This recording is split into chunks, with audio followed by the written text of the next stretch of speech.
course, want to introduce our first panelist, which is the author of Dare to Live Well, Dr. Rosh Harold. Come on, CEO and Clinical Director of the MSI Integrative Healthcare in Bel Air, Maryland. Also, the ultimate guide to building generational health. Right, Dare to Live Well, ultimate guide to building generational health. And I want you to really high energy for this one, for his lovely, phenomenal wife.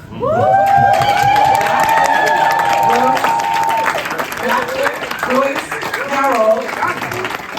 He's the healthcare executive of MSI Integrative Healthcare.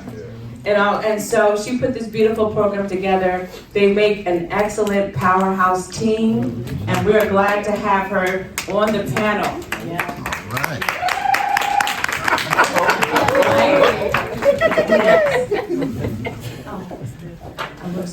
Okay.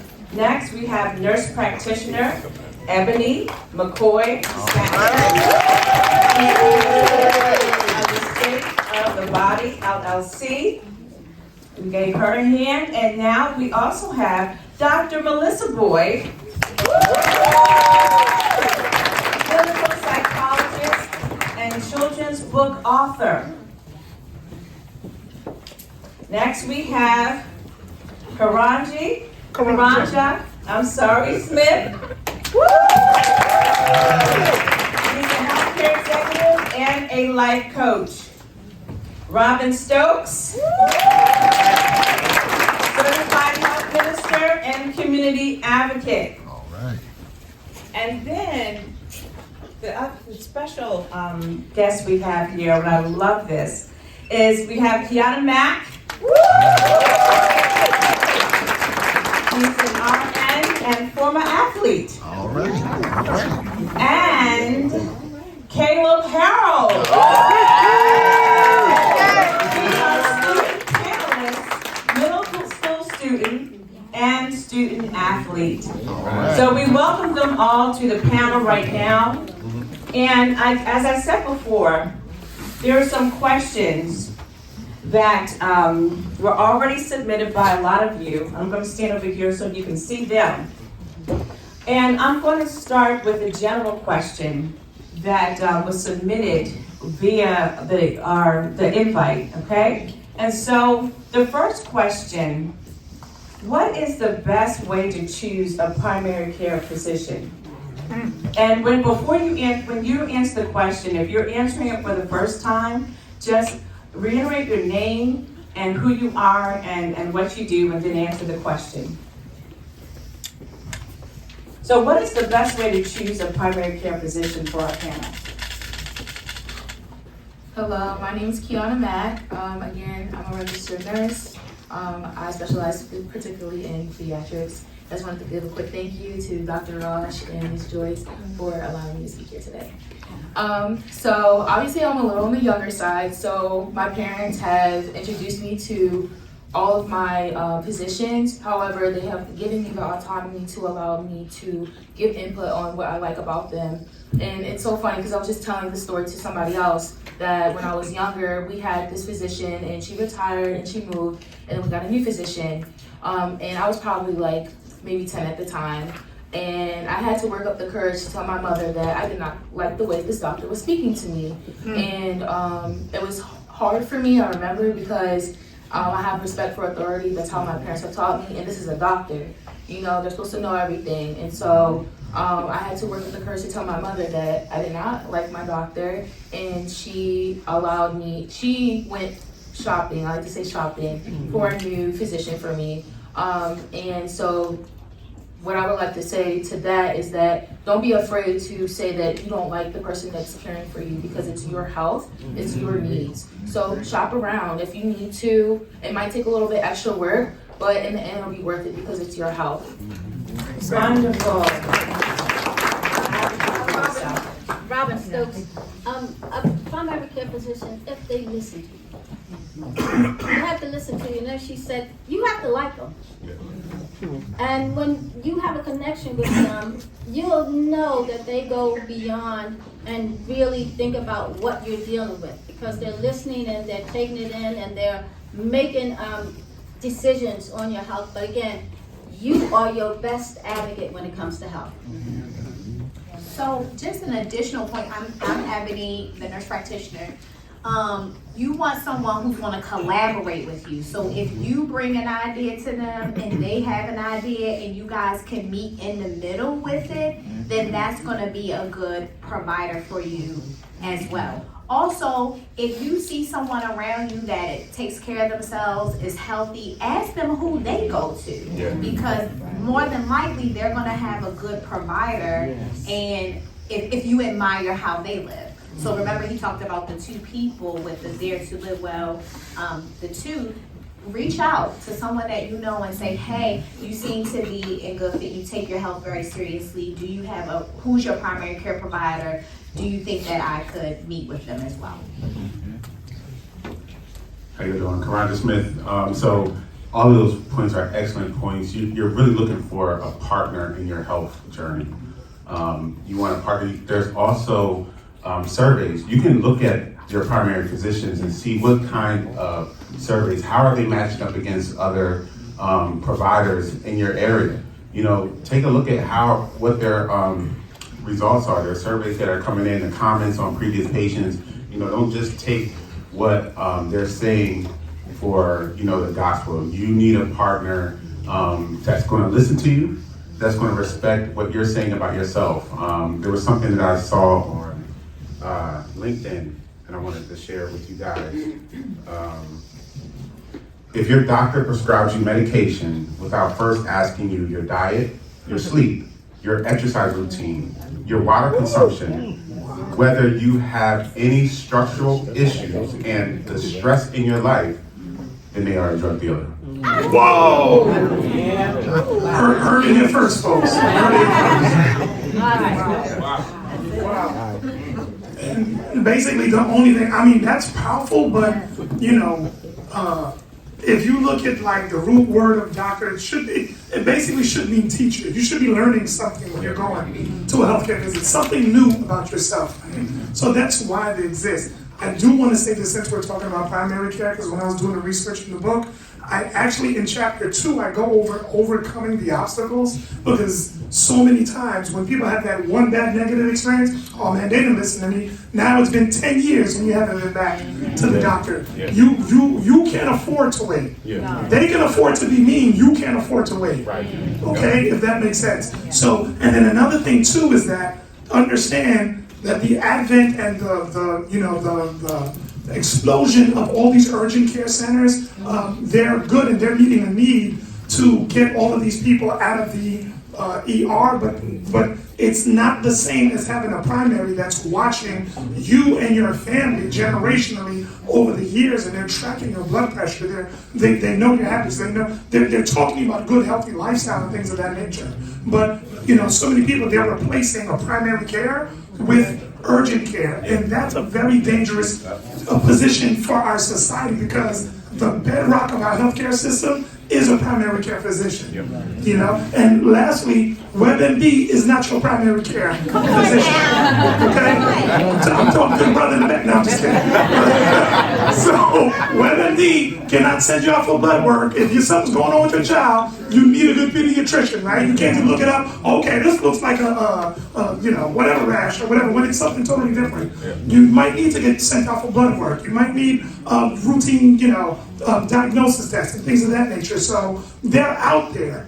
Don't let and that's why I'm very adamant about doing things like this, so you can see what great healthcare professionals look like in the back, and you can ask them questions face to face. And that's why things like this need to be more reoccurring and common. But just keep that in mind. And I would like to add that when you go to emergency room, that's for medical emergencies. They open up your chart and they close it. And as Dr. Ross said, when you have a primary care doctor, they have your medical history. That is your medical home. So yes, if it's an emergency, please go to the emergency. But yes, we need to have a medical home. To the question about primary care, and Dr. Ross talks about this in Dare to Live Well, referrals. And Nurse Ebony mentioned this as well. Most of us, we go to the hair salon from a referral, we go to a massage, the spa, even our shoes. Where do you get those shoes? It was a referral. So primary care is no different. If you have someone that you admire how they take care of themselves, ask them who their primary care is. If that doctor is accepting new patients, then here's the part 2, interview them. All right? Because it's a privilege for them to take care of you. I think that we have to start valuing ourselves the way the Lord sees us. And so it's a privilege for Raj to take care of his patients. He tells us all the time, he trains the team to say, listen, treat my patients how you want to be treated, because it's a miracle that they walked in here today. Come on, y'all. Yeah. So interview your doctors, make sure y'all on the same page, and then move forward. That's what I would say. So I'm going to go to the next question. Is there any way to control high cholesterol levels without taking medication? We just saw the stats that Ms. Robin put up on the screen. So this is a loaded question, you guys, and I don't want to take up a lot of time, but I do want to kind of get to the root of it. When you have high cholesterol, could it be genetic? Yes, it could, okay? But there are foods and things that we can do to shut those genes off that don't contribute to the cholesterol continuing to go up, okay? So that's where the nutrition part comes in. But when you have high cholesterol, that means that your body is trying to heal inflammation. So we have to get to the root of why you are inflamed.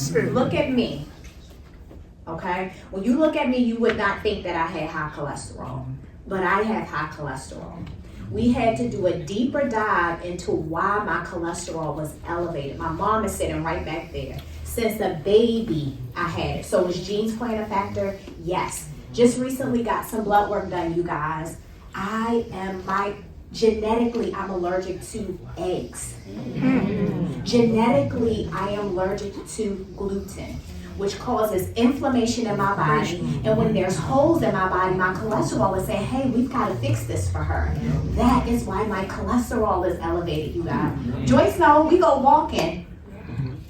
I eat all the things I'm supposed to. But if the food isn't just processed foods and different things like that, you may be having an allergic reaction to a food that you don't even know that is causing the cholesterol. So that's why you have to get the blood work. And this blood work is not covered by your insurance. It's not. But how many of you guys have an HSA card? How many of you guys, what's the other card? FSA. Y'all know what it is. You have those cards. There's money on those cards to pay for that kind of stuff. Because if we get to the root of the labs, then we can heal you. And then you don't have to take atorvastatin, simvastatin. Do you want me to go on and on with all the statins? Do you understand what I'm saying? So this is why you need a primary care provider. One that thinks outside of the box and wants to get to the root of the issue so you can fulfill the purpose that God has for you. There you go. Okay? There you go. Dr. Boyd, a clinical psychologist, and I just want to add to the response that what contributes to high blood pressure is also stress, whether that be anxiety, depression, but mental health very much can impact emotions, feelings, impacts our body as well. And stress has been found to be related to high blood pressure, high cholesterol, it impacts our sleep, greatly related to heart disease as well. And so when we're paying attention to the genetic factors and lab results, it's also important to pay attention to the stressors that are going on in your life because it greatly impacts how your body is functioning. And nurse practitioner had mentioned the inflammation in the body, and that's also greatly related to stress as well. So when we are stressed, it actually contributes to areas in our body being inflamed. And so outside of just inflammation, stress also, if someone is sick, it also contributes to the impact on healing as well. So it's important to pay attention to the mind and body factors. Can I say one more thing about stress? Can you guys stand up so we can see you? Oh, Mama said so. Mama said same. So one thing, you know, a healthcare provider could ask you, are you stressed? I had one ask me and I just laughed. Like, what kind of question is that? Life is stressful, so your lives are stressful. But let me make stress more practical, and she may be able to as well. Anything that don't got nothing to do with you, you don't need to be stressing about. I like that. Say that. I like that. For the people in the back, Right, to the people in the front too. if it doesn't have anything to do with you, you need to leave it alone. Well, Because she just exposed how it's affecting your body. If you are in a stressful situation, like Dr. Rosh mentioned, get in a walking group, get in some type of physical activity to help decrease the stress that you don't need to be. Your life is stressful and you can't run away from your life. She said the suicide rates are up here in Hartford County. You cannot run away from your life, but if it's not something that has anything to do with you, you don't need to manage that. Okay? Absolutely. My good question for our student and young adult panelists. How do you cope with stress and anxiety in your daily life? Just in case you forgot, I'm Caleb Harold. What I do to cope with stress is sometimes I just go upstairs to my room, take a breath, and listen to some music. Also, I can go running. It's a good stress reliever, getting into nature. It can be fun. all right. Listen, let me tell you something. You know, Caleb Harold is the son of Dr. Joyce and Rosh Harold. And I'm looking here. They are teaching their principles that they are preaching. And so if they don't believe it, their children aren't going to believe it, and they're not going to do it. But his response was spot on. He goes upstairs and listens to music, and he goes out and takes a walk. He takes a mental health break. Excellent response. Do you want to answer that question as well? My favorite thing to do is I like to work out. Working out is my hobby. I love to run. I'll run for miles and clear my head, and that's my favorite thing to do. Clearly, I'm in mobile right now, so my next favorite thing to do is journal. I have a journal. I'll write pages and pages and pages and pages of things that upset me. And I also have really good listening ears at home. My mom, my brother, and my dad, they listen to me sometimes when it's not too much. But I think it is important to also surround yourself with good people. My parents have taught me there's sometimes there's friends for everything, and you don't need to tell everybody everything. So if you have that one good person that you can trust, maybe sometimes you can just use them as a listening ear, and also just make sure they're able to receive what you're gonna talk to them about, because you want to make sure that your people around you are also in good spaces as well. And another thing, along with journaling, if you don't feel like writing or typing or whatever, somebody told me that they like to do videos or voice audios on their phone and just talk it out, get it all out, and then you can keep it or delete it, however you feel fit to deal with that. But those are some of the ways I like to deal with my anxieties and stress. This is our younger generation answering these questions, and we have young people. I'd like to share something. Oh, yes, yes. I'm not a young person anymore. Yes, you are. But I am. But mother. And so but I am a youth director at my church, City of God. Shout out to City of God. And this may not be something that my son is able to articulate, even my daughter articulate right now, but they're surrounded by people who love them, and they know it. You know, Caleb and Krista, their youth director from Emerging Youth, Elder Angel Ayala, he's here. All right. Caleb's English teacher, Mrs. Smith, is here. All right. You know, his one of his mentors that was his babysitter when he was a little one, Miss Kiana, is here, and their parents are here. All right. So their community is here.